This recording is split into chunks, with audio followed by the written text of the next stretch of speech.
Basara issue తీసుకుంటే sir parents monitoring గురించి చెప్పారు. కాకపోతే ఆ ఇన్స్టిట్యూట్లో ఉన్న పిల్లలు రూరల్ బ్యాక్గ్రౌండ్ నుంచి వచ్చిన వాళ్ళు ఉంటారు. చాలామంది మంచి మంచి 10th క్లాస్లో మంచి మార్కులతో పాస్ అయిన వాళ్ళు కూడా వాళ్ళ పేరెంట్స్ డైలీ లేబర్ గానో వ్యవసాయ కూలీ గానో పనిచేస్తూ ఉంటారు. సో అలాంటి వాళ్ళు రెగ్యులర్గా వీక్లీనో లేకపోతే మంత్లీనో అక్కడికి విజిట్ చేసి బాసర ఇన్స్టిట్యూట్కి విజిట్ చేసి పిల్లలతో మాట్లాడడం కానీ రెగ్యులర్గా ఫోన్లో మాట్లాడడం వీడియో కాల్స్ ఇలాంటి పరిస్థితి ఉండకపోవచ్చు. సో అలాంటి పేరెంట్స్ పిల్లలు ఎలా ఉండాలి వాళ్ళు?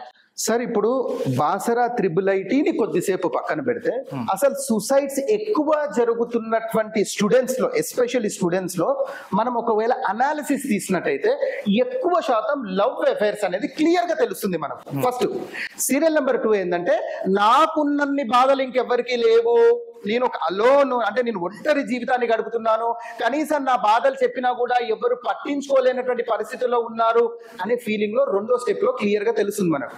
అంటే నేను ఏమంటానండి సార్, ఇప్పుడు మీరు అడిగిన ఫస్ట్ స్టెప్ తీసుకుంటే సార్ లవ్ ఇష్యూస్ ఎక్కువ ఉన్నాయన్నారు. అంటే ఇంటర్మీడియట్ ఏజ్ అంటే తెలియని ఏజ్, పూర్తిగా తెలుసని అనుకోలేం, లేకపోతే అసలు తెలియదని కూడా అనుకోలేం. అప్పుడప్పుడే కొన్ని తెలుస్తూ ఉంటాయి కానీ పూర్తిగా తెలియదు ఏ ఇష్యూగా. తొందరగా అట్రాక్ట్ అవుతున్నారు. అలా అట్రాక్ట్ కాకుండా ప్రేమ అనే ఆ జోలికి వెళ్లకుండా ఉండాలంటే విద్యార్థులు వాళ్ళ ఆలోచన ఎలా ఉండాలి? సార్ దీన్ని మనము కేవలం ఒక విశ్లేషణలోనో చెప్పలేము, దీనికి ఒక 2-3 స్టెప్స్ కింద నేను డివైడ్ చేయగలుగుతాను. చూడండి సార్, ఒక 17-18 ఇయర్స్ ఏజ్ గ్రూప్ లోనే లవ్ అఫైర్ లోకి ఎంటర్ అవుతున్నారంటే ప్రధానంగా మనం ఇప్పుడు ఒక విషయాన్ని మనం ముందుకు తీసుకురావచ్చు, అది మన మొబైల్ అని చెప్పగలుగుతాం. అంటే ఇప్పుడున్నటువంటి సోషల్ మీడియా, ఇప్పుడున్నటువంటి ఏవైతే సినిమాలు కానివ్వండి, ఇప్పుడున్నటువంటి ఏదైతే ఎంటర్టైన్మెంట్ రంగం కానివ్వండి, ఇప్పుడున్నటువంటి ఏవైతే యాప్స్ ఉన్నాయో ఈ డేటింగ్ యాప్స్, ఇలాంటివన్నిటికీ స్టూడెంట్స్ ఎంత అట్రాక్ట్ అవ్వాలో అంత అట్రాక్ట్ అయ్యారు. దీనికి కారణం మళ్ళీ అదే చెప్తున్నాను, టీచర్స్ మానిటరింగ్ లేక, పేరెంట్స్ మానిటరింగ్ లేక, గురువుల మానిటరింగ్ లేకనే. ఇప్పుడు చూడండి సార్, పిల్లలు చెడిపోతున్నారు అంటే పిల్లల తప్పు ఎంత ఉందో పిల్లల బాధ్యత తీసుకున్నటువంటి టీచర్స్ తప్పు అంతే ఉంది, పేరెంట్స్ తప్పు అంతే ఉంది, వారి గురువుల తప్పు కూడా అంతే ఉంది అని చెప్పగలుగుతాను. ఎందుకంటే సార్ ఇప్పుడు నేను మిమ్మల్ని అడుగుతున్న పాష గారు, ఇప్పుడు మన ఇద్దరము జస్ట్ మీ స్టూడియో నుంచి ఒక సెంటర్కి వెళ్దామండి, అమీర్పేట్ సెంటర్కి వెళ్దాం. అయితే ఫస్ట్ మీరు వెళ్ళారు, దాని తర్వాత నేను వస్తున్నాను. అయితే మీరేం చేశారంటే డైరెక్ట్ గా 2 వీలర్ తీసుకొని వెళ్ళిపోయారు.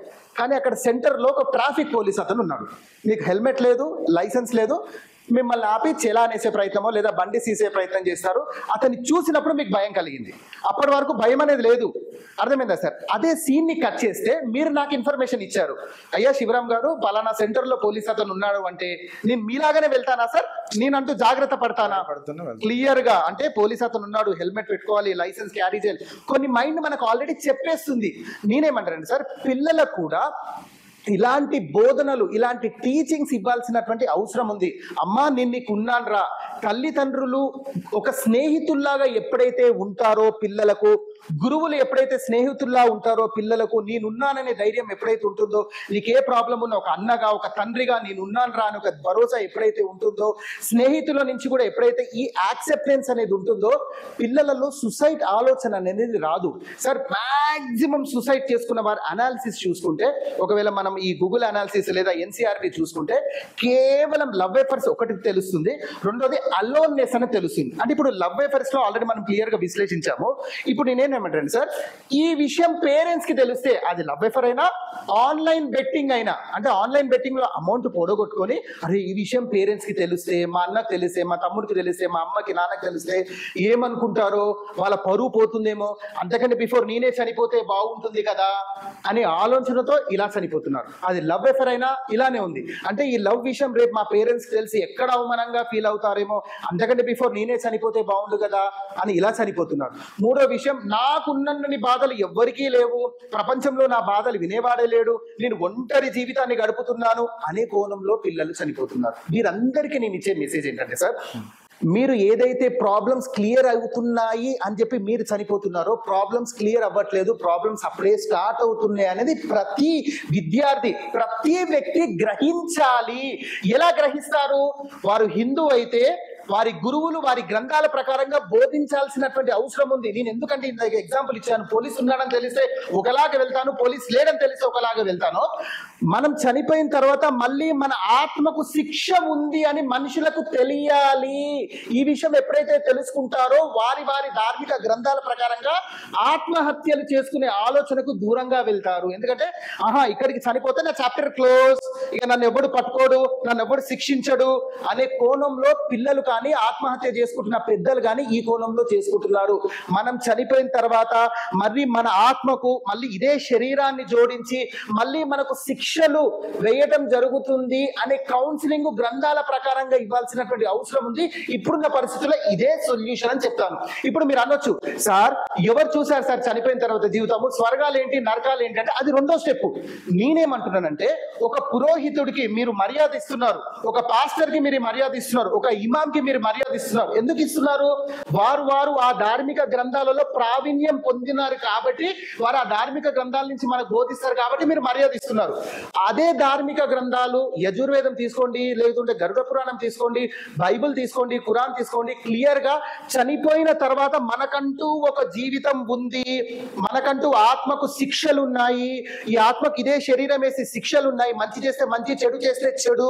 అందులో ఏదైతే సుసైటీ ఉందో అన్నిటికంటే పెద్ద పాపాలుగా చెప్పడం జరిగింది. ఉదాహరణకు మీరు ఫర్ ఎగ్జాంపుల్ ఎవరైతే ఇప్పుడు ఈ స్వాతి ప్రియ ఉందో అంటే ఎవరైతే హిందూస్ ఉన్నారో నేను వారికి చెప్తున్నాను, యజుర్వేదం ఓపెన్ చేయండి, 40వ అధ్యాయం 2వ వాక్యంలో క్లియర్ గా ఉంటుంది. ఆ లోకాలు సూర్యుడు లేని లోకాలు, ఎల్లప్పుడూ అంధకారం వ్యాపించి ఉంటుంది, అందులో ఆత్మహత్యలు పాల్పడిన వారు ఎల్లకాలము ఉంటారు. ఇది ఎవరు చెప్తున్నారు సార్? శివరాం చెప్తున్నాడా? పాషా చెప్తున్నాడా? యజుర్వేదం 40వ అధ్యాయం 2వ వాక్యం చెప్తుంది. అంటే మన వేదాలు క్లియర్ గా చెబుతున్నాయి, ఆత్మహత్య చేసుకున్న వారు పర్మనెంట్ నరకంలో ఉంటారనేది యజుర్వేదం చెప్తుంది సార్. అలాగే మనం యజుర్వేదం 40వ అధ్యాయం 3వ వాక్యం చూసుకుంటే అల్ప మరణాన్ని కోరుకొని చనిపోయిన పిదప అదే విధంగా దుఃఖమునకు లోనై అజ్ఞానంధకారంలో కూడిన భోగ పొందుతారు. అంటే అజ్ఞానం కూడినటువంటి భోగిమలో పొందుతారు అనేది క్లియర్ గా యజుర్వేదం కూడా మనకు చెప్తుంది. అంటే చనిపోయిన తర్వాత మనకంటూ ఒక జీవితం ఉంది. ఆత్మహత్య చేసుకున్న వారు నరకంలో ఏ విధంగా అయితే ఇక్కడ ఆత్మహత్య చేసుకొని వారు చనిపోతారో అదే విధమైనటువంటి శిక్షలు ఉన్నాయని చెప్పేసి మనకు క్లియర్ గా మన గ్రంథాలు చెబుతున్నాయి. అదే గరుడ పురాణం తీసుకుంటే 9వ అధ్యాయం 27వ శ్లోకంలో ఉరి వేసుకొని చనిపోయిన వారు, చాలా క్లారిటీగా వినండి, గరుడ పురాణం మనకు చెప్తున్న విషయం ఇది ప్రతి హిందూ యాక్సెప్ట్ చేయాల్సినటువంటి విషయమే.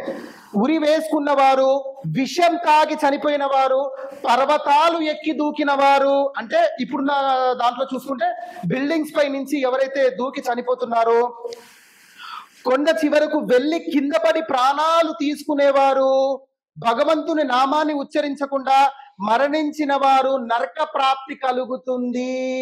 ఎవరు చెప్తున్నారు సార్? గరుడ పురాణం చెప్తుంది. నేనేమంటానంటే పాషా గారు, ఇది కొద్దిగా ఇప్పుడు ఎవరైతే ఫస్ట్ టైం వింటున్నారో కొంత సిల్లీ అనిపించవచ్చు, ఎందుకంటే ఇలాంటివి మనం ఎప్పుడు వినలేదు. నేను అందుకే ఫస్ట్ ఎగ్జాంపుల్ ఏమి ఇచ్చానంటే, ఒక పురోహితుడికి మనం ఎందుకు రెస్పెక్ట్ ఇస్తున్నామంటే వాడు వేద పండితుడు కాబట్టి అతనికి రెస్పెక్ట్ ఇస్తున్నాము. ఎప్పుడైతే వేదాలలో మరణానంతర ఒక జీవితం ఉంది, ఆత్మహత్య చేసుకున్న వారు నరకానికి వెళ్తారనే కౌన్సిలింగ్ పెట్టాలి అని చెబుతున్నా. ప్రతి హిందూకి మీరు వేదాల ప్రకారంగా, గరుడ పురాణం ప్రకారంగా, మీరు గీతా ప్రకారంగా మీరు ఒక కౌన్సిలింగ్ సెంటర్స్ పెట్టండి. మీరు డైరెక్ట్ గా ఇన్స్టిట్యూషన్స్కి వెళ్ళండి, యూనివర్సిటీస్కి వెళ్ళండి, కాలేజెస్కి వెళ్ళండి, పిల్లలందరినీ ఏకం చేయండి. వాడు హిందూ అయితే వేదాల ప్రకారంగా, భగవద్గీత ప్రకారంగా కౌన్సిలింగ్ ఇవ్వండి. వాడు ముస్లిం అయితే ఖురాన్ ప్రకారంగా మరణానంతర జీవితం ఉంది, నరకం ఉందని మనకి చెప్పండి. ఒకవేళ వాడు క్రిస్టియన్ అయితే బైబిల్ ప్రకారంగా చెప్పండి. ఈ విధమైనటువంటి కౌన్సిలింగ్ సెంటర్స్ ఏర్పాటు చేయాలా. ఫర్ ఎగ్జాంపుల్ మనం బాసరా త్రిబుల్ చూసుకుంటే పాషా గారు, ఫెసిలిటీస్ లో చూసుకుంటే వారి బాసరా త్రిబుల్ హాస్టల్ ఫెసిలిటీస్ ఉన్నాయి, కాన్ఫరెన్స్ హాల్ ఉంది, కౌన్సిలింగ్ సెంటర్స్ ఉన్నాయి. నేను మిమ్మల్ని అడుగుతున్నా, మీ ఐటీ కెమెరా తీసుకొని మనం వెళ్దాం. రియల్ గా కౌన్సిలింగ్ సెంటర్సే ఉంటే స్వాతి ప్రియ ఎందుకు చనిపోతుంది? కౌన్సిలింగ్ చేస్తే ఆవిడ బ్రతికే అవకాశం ఉండే కదా. అంటే ఏవైతే నిర్ణయం తీసుకున్నారో నిర్ణయం తీసుకోకపోతుండే కదా. సెంట్రల్ లైబ్రరీ ఉంది, మెడికల్ ఉంది, బ్యాంక్ అండ్ ఏటీఎం ఉంది, పోస్ట్ ఆఫీస్, అంటే ఇన్ని ఫెసిలిటీస్ డైరెక్ట్ గవర్నమెంట్ ఇస్తే ఇవి యాక్టివ్ లో ఉన్నాయా లేదా ప్రొఫెసర్ గోవర్ధన్ చెప్పాలి. వైస్ ఛాన్సలర్ మీద బాధ్యత ఉంది, ఇవన్నీ ఉన్నాయా లేవా అనేది. వారి ఆఫీసెస్ చూసుకుంటే వైస్ ఛాన్సలర్ ఆఫీస్ కానీ, డైరెక్టర్ ఆఫీస్ కానీ, ఫైనాన్స్ ఆఫీస్ కానీ, స్టూడెంట్ వెల్ఫేర్ ఆఫీస్ అనేది ఒకటి ఉంది. ఇప్పుడు మీకు చెప్పిన కౌన్సిలింగ్ సెంటర్స్ లో మీరు ఆశ్చర్యపోతారు పాషా గారు, వైస్ ఛాన్సలర్ మెంబర్, డైరెక్టర్స్, ఇద్దరు directors member, local police station SHO member, దీనికి కౌన్సిలింగ్ సెంటర్ కి 9 మంది ఇలాంటి అధికారులు మెంబర్స్ గా ఉన్నారు. నేను అడుగుతున్నా, మీరు ఎంతమంది కౌన్సిలింగ్ చేశారు సార్?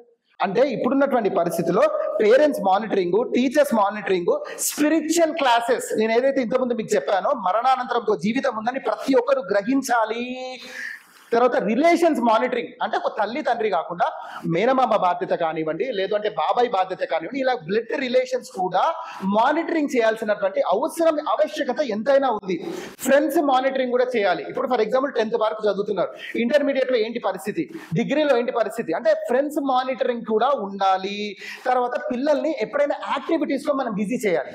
అంటే అది స్పోర్ట్స్ యాక్టివిటీగా అయినా ఇంకా ఇతరైన యాక్టివిటీస్ అయినా యాక్టివిటీస్ లో విజిట్ చేయాలంటే పిల్లలకి ఎప్పుడు కూడా నేను అలోన్ గా ఉన్నాను అనే ఆలోచన మనం క్రియేట్ చేయొద్దు. వారిని ఎప్పుడు కూడా బిజీ చేయాలి. అది ఎవరి మీద ఉంది? టీచర్స్ మీద ఆధారపడి ఉంది, లేదా ఇంట్లో ఉంటే అది పేరెంట్స్ మీద ఆధారపడి ఉంది.